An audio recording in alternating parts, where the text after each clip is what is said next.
Diesel 10 plus merchandise. You think that'd be a great idea, right? There's so many different brands that can incorporate Pinchy in some way, shape, or form. Oh, only 3 of them tried and succeeded, that's great. In 1992, PLARAIL was introduced to the world and is by far one of the most popular Thomas brands. Hell, it's still around today, just with a different coat of paint, I guess. In 2000, Thomas and the Magic Railroad was released and did poorly, blah blah blah, you know the rest. Don't be afraid though, they just like to say hi. Absurd. And Tommy and PLARAIL decided to hop on the merch wagon and created the new characters from the movie: Splatter, Dodge, Lady, and Diesel 10. Diesel 10's PLARAIL model is probably one of the strangest forms of merchandise for the character. It's oddly proportioned.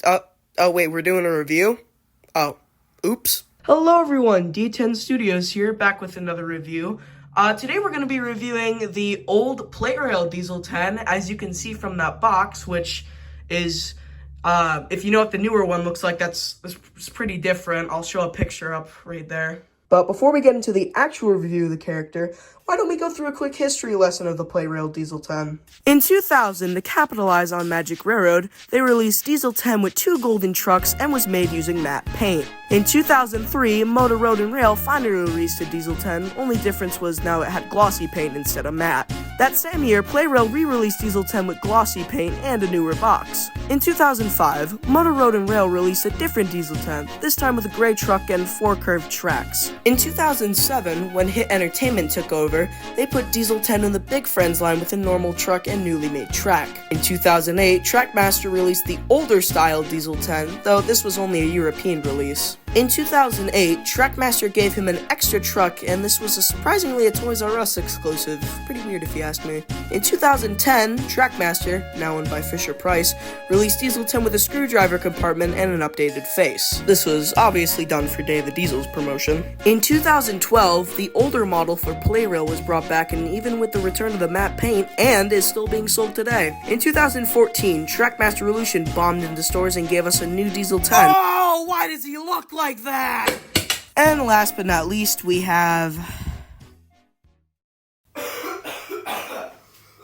Now moving on to the actual model, here we have Diesel 10 in all of his glory. I know this model is kind of controversial with its weird kind of proportions, which, you know, I do kind of agree with. I think to start off, right off the bat, this is a very squished and squashed model. I know Tommy is kind of known for making, you know, the engines, like, in a simpler design. Like, here, let me show Thomas for an example. You know, Tommy is usually good at showing, you know, these engines, which are pretty relatively big, and, you know, squashing them pretty well. But, I don't know, I feel like Diesel 10 could have been done better, because he is a very large engine, as shown on the promotional image there. You know, he is a very big, menacing engine, and I feel like they could have captured that a little bit better. But you know, the details are pretty good. You see the air ducts there, the nice hazard striping, even continues on the back. I always wonder why they did that on the Tapmar model. Never understood why. Top, you know, it shows the switch here. We'll get into Pinchy in a second, but I think we should talk about the face for a sec. This face, I feel like the older version, which I have here, is definitely better than the newer version, because they kind of make his eyebrows look nicer. And, you know me, if you've seen my videos, I don't like CGI Diesel 10, which, you know, that's when they made him nice and a crybaby and an attention seeker, and I want to throw him out the window.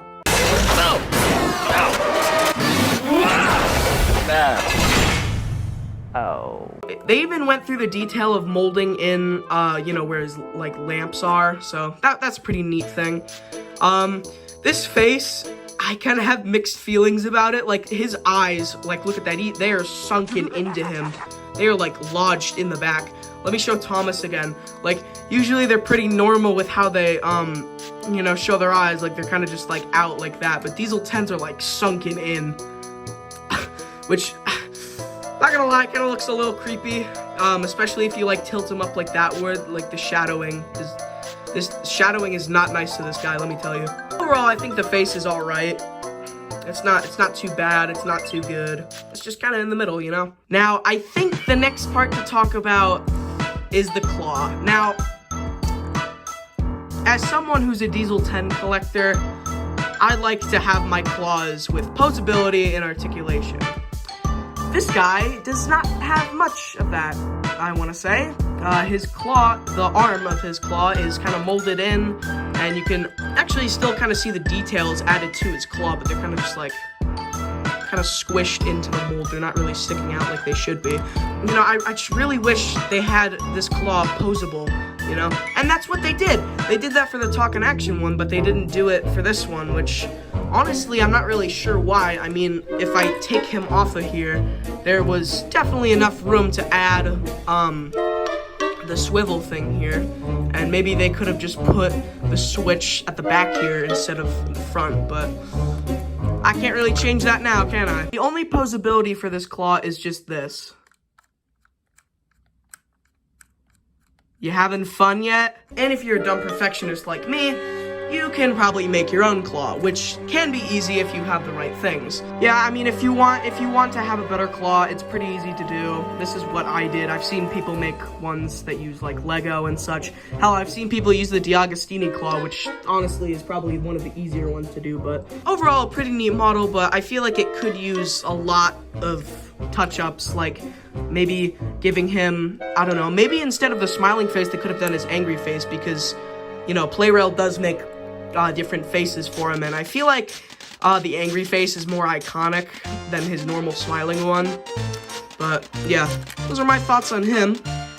He comes with 2 golden trucks which use pre-existing faces, but that doesn't mean that they aren't good. You know, I feel like they picked pretty good faces for this. You know, you got the normal happy one, and then you got this guy who just looks like he is just done with life and wants to end it all. Pretty relatable.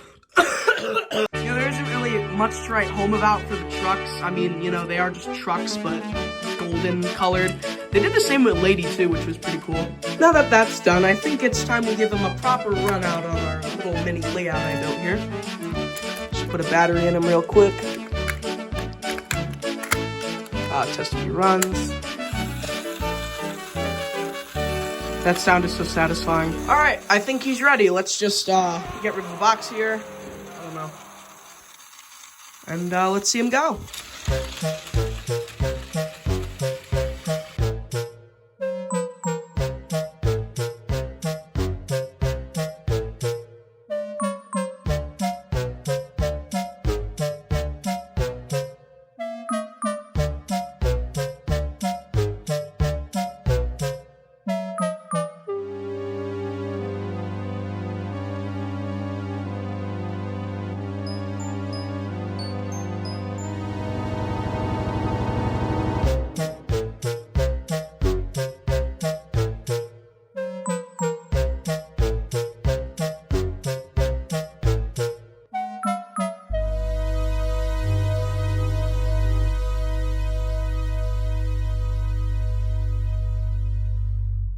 So afterwards, I just put him in his box because, you know, he looks pretty cool in the box.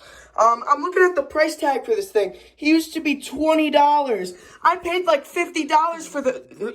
What the... I'm tired of having all my shit being sold for $50. I want retribution!